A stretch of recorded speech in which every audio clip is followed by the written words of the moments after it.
পুলিশের একটা চালাকির কারণে নওশিনের দুশ্চিন্তা একেবারেই কমে গেল।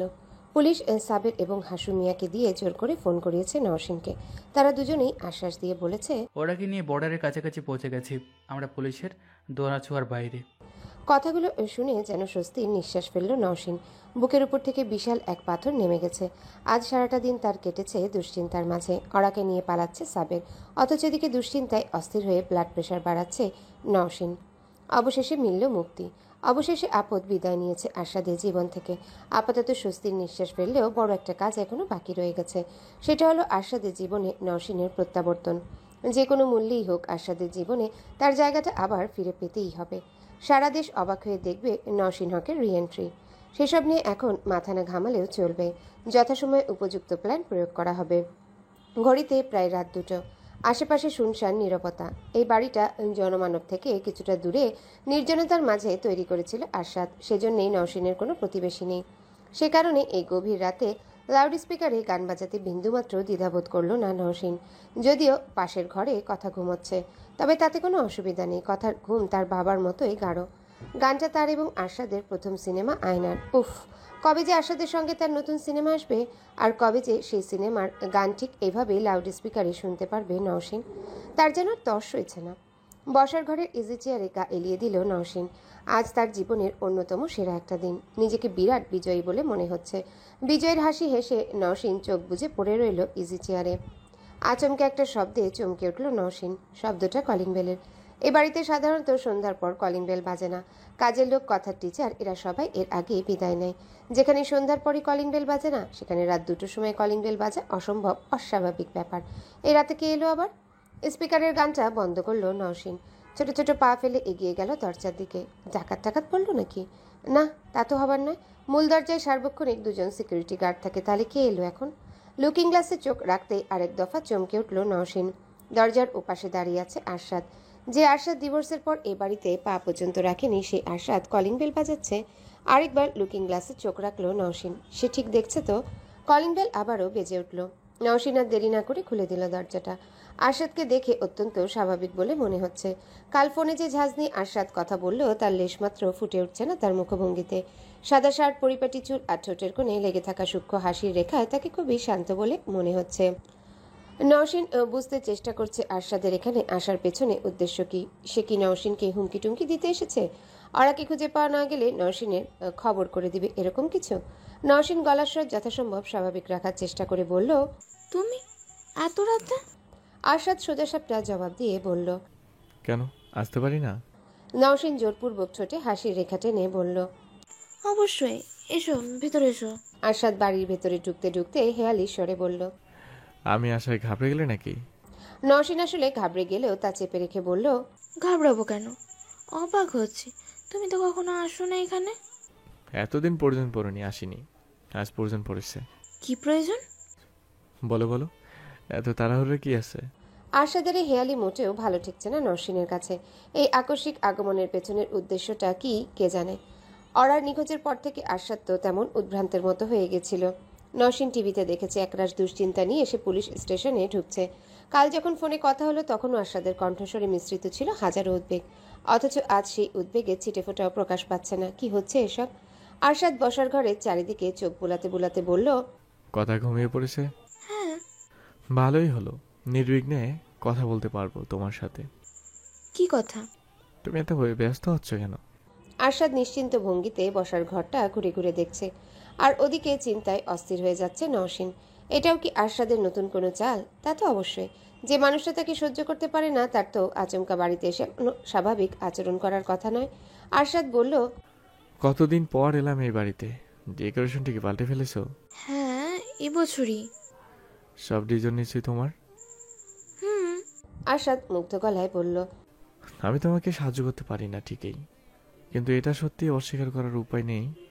তোমার মাঝে ট্যালেন্টের অভাব নেই। চমৎকার ছবি আঁকার হাত তোমার, ডিজাইনিং স্কিল অসাধারণ।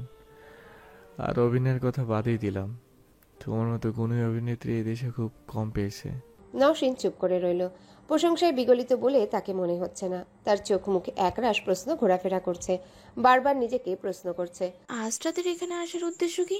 আরশাদ দীর্ঘ নিঃশ্বাস ফেলে বলল, আফসোস, ট্যালেন্টের সদ্য ব্যবহার করতে পারলে না, কিংবা হয়তো সেই চেষ্টাও করোনি কখনো, কিংবা হয়তো সেটা চেষ্টাও করোনি কখনো। সারা জীবন প্রেমের পেছনে দৌড়ে গেছো, এজন্য তো আজ এই অবস্থা। এর মানে? একবার বলা কথা আমার বারবার এক্সপ্লেন করতে ভালো লাগে না, বুঝে নাও। হুট করে আরশাদের চোখ পড়ল বসার ঘরে সেন্টার টেবিলের উপর। সোনালী রঙের একটা অ্যাস্ট্রেতে সিগারেটের ছাই জমা পড়ে আছে, পাশে এই সিগারেটের প্যাকেট আর লাইটার। আরশাদ ভ্রু উপরে তুলে বলল, এখন স্মোক করো?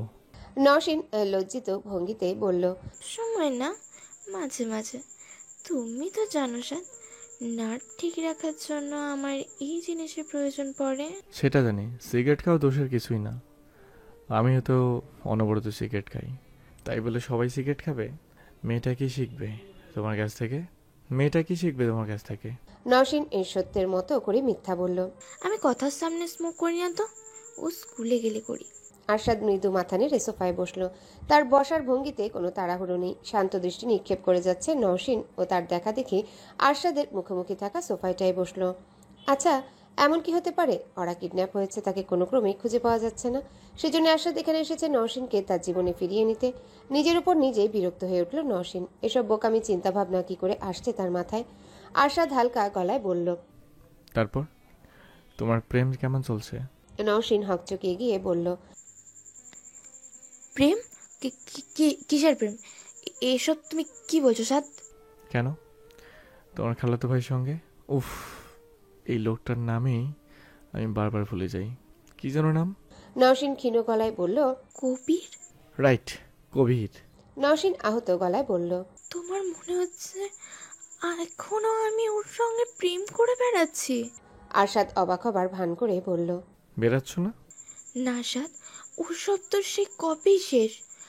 মানুষ জীবনে বারবার ভুল করে না, একবারই করে। আরশাদ তাচ্ছিল্যের হাসি এসে বলল। ভুল? নওশীন আর্দ্র গলায় বলল, হ্যাঁ, ভুল। আমার জীবনের সব থেকে বড় ভুল। তখন আমি কন্টিনিউয়াসলি ড্রাগস নিতাম সাদ। আমার মাথা কাজ করতো না, ঝোঁকের মাথায় তোমার উপরে রাগ করে। নওশীনকে মাঝপথে থামিয়ে দিয়ে আরশাদ ক্লান্ত গলায় বলল, থাক থাক, এত আগের কথা টেনে এনে আর ইমোশন হতে হবে না। ভুল তো মানুষই করে, আবার মানুষই ক্ষমা করে। তুমি কি পারতে না আমাকে ক্ষমা করে দিতে? আরশাদ তীক্ষ্ণ স্বরে বলল, মানুষ একবার ভুল করলে তা না হয় ক্ষমা করা যায়, কিন্তু তাই বলে বারবার? মানে? বললাম না, এত এক্সপ্লেন করতে ভালো লাগে না। মানেটা ঠিক বুঝতে পারল না নওশীন প্রসঙ্গটা, তাই পাল্টে দিয়ে বলল, তুমি কেমন আছো? কেমন চলছে তোমার জীবন? আরশাদ ফুর্তির ভঙ্গিতে বলল, একদম ফার্স্ট ক্লাস, কপাল করে একটা বউ পেয়েছি জানো, আমাকে এত ভালোবাসে। নওশীন আচমকা আটকে উঠে বলল। ওই মেয়েটা? নিমিষে নিজেকে সামলে নিল নওশীন। আরশাদের সামনে এমন আটকে ওঠা যাবে না, শান্ত রাখতে হবে নিজেকে। নওশীন গলার স্বর যথাসম্ভব স্বাভাবিক রেখে বলল, তোমার বউকে না কিডন্যাপ করা হয়েছিল, পেয়েছো কোনো খোঁজ? আরশাদ নির্বিকার ভঙ্গিতে বলল, পেয়েছি তো, শুধু খোঁজ না, আজ তো বউটাকে পেয়েছি। এবার আর নিজের ভেতরকার অনুভূতি গোপন করার চেষ্টা করল না নওশীন। দ্বিতীয় দফা আটকে উঠে বলল, মানে কখন, কোথায়, কিভাবে? আরশাদ রহস্যের হাসি হেসে বলল। ওরে বাবা, তোমার দেখি বিরাট সিকিউরিটি। নওশীনের মুখভঙ্গি দেখে মনে হচ্ছে যেন চোর চুরি করতে গিয়ে ধরা পড়েছে। নিজেকে স্বাভাবিক রাখতে নওশীন বলল, জলজান্ত একটা মেয়েকে কিডন্যাপ করা হলো, কিউরিসিটি তো থাকবেই।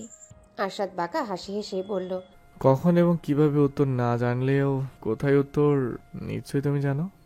নওশীন কম্পিত স্বরে বলল, এসব কি বলছো তুমি সাদ? আমি কি করে জানবো? প্রায় 5 বছর আগে বর্ষাকালে ওখানেতে নিয়ে গেছিলাম আমাকে, মনে নেই? মনে মনে আকাশ থেকে পড়ল নওশীন। তার বুঝতে বাকি রইল না ওই জায়গাটা খোদ আরশাদই খুঁজে বের করেছে। রাগে ক্ষোভে নিজের চুল নিজেরই ছিঁড়ে ফেলতে ইচ্ছা করছে। ওই জায়গাটা যে আরশাদ খুঁজে বের করতে পারে এই চিন্তা একবারও আসেনি তার মাথায়। তার মানে কি সাবেরও ধরা পড়ে গেছে? তাহলে একটু আগে যে তাকে ফোন করে বলল বর্ডারের কাছে পৌঁছে গেছে। নওশীনের পৃথিবীটা প্রচণ্ড এক ঘূর্ণির ন্যায় ঘুরপাক খাচ্ছে।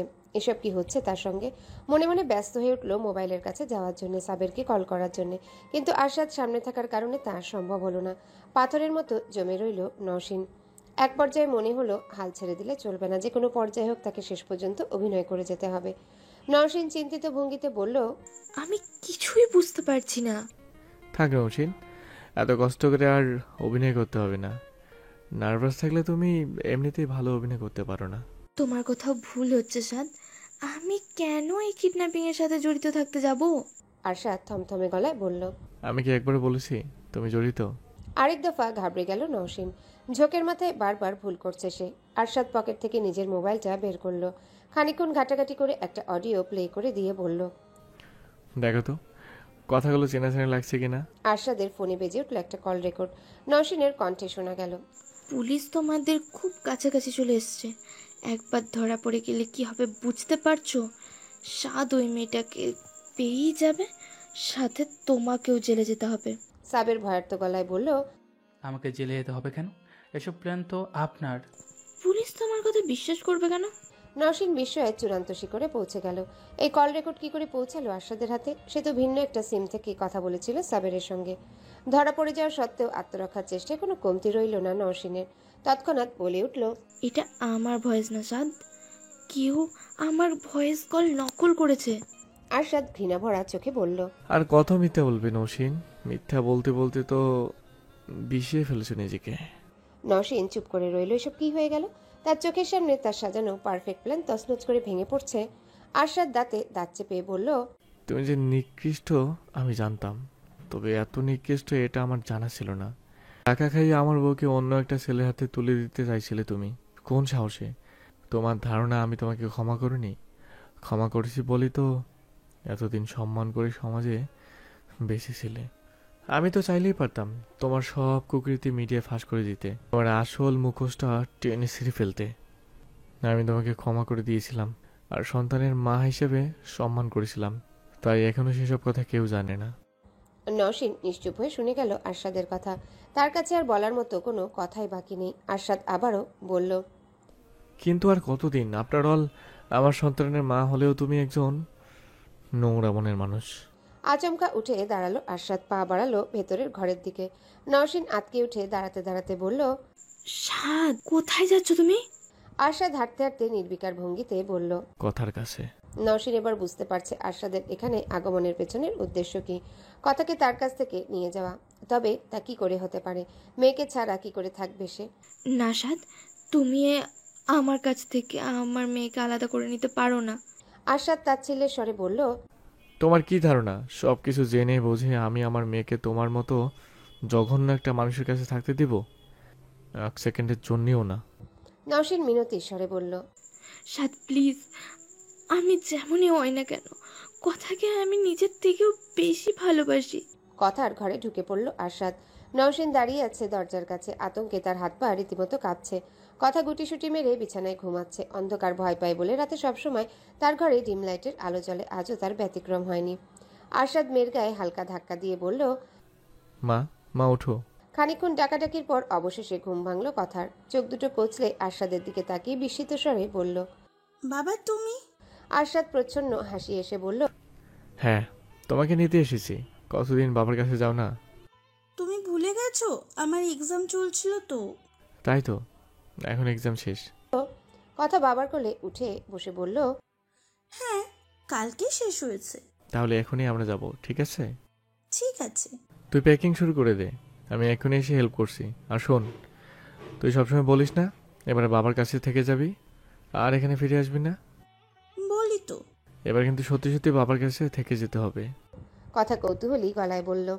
কেন বাবা, মা কোথায় যাবে?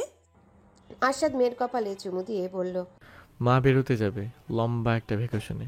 কথা মনের আনন্দে উৎফুল্ল ভঙ্গিতে নিজের প্রিয় খেলনাগুলো প্যাক করতে ব্যস্ত হয়ে পড়ল। আরশাদ বেরিয়ে এলো কথার ঘর থেকে। একটু একটু করে এগিয়ে যাচ্ছে বসার ঘরের দিকে। তার পিছু পিছু নওশিন ঝড়ের গতিতে হাঁটতে হাঁটতে বলছে, এসবের মানে কি সাদ?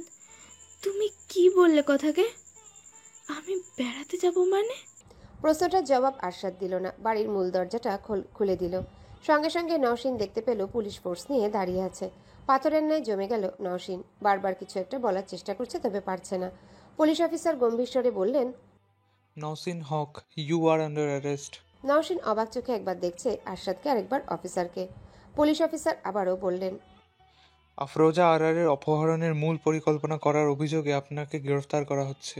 নওশিন চমকে উঠে বলল, সাদ, তুমি আমার সাথে এমনটা করতে পারো না।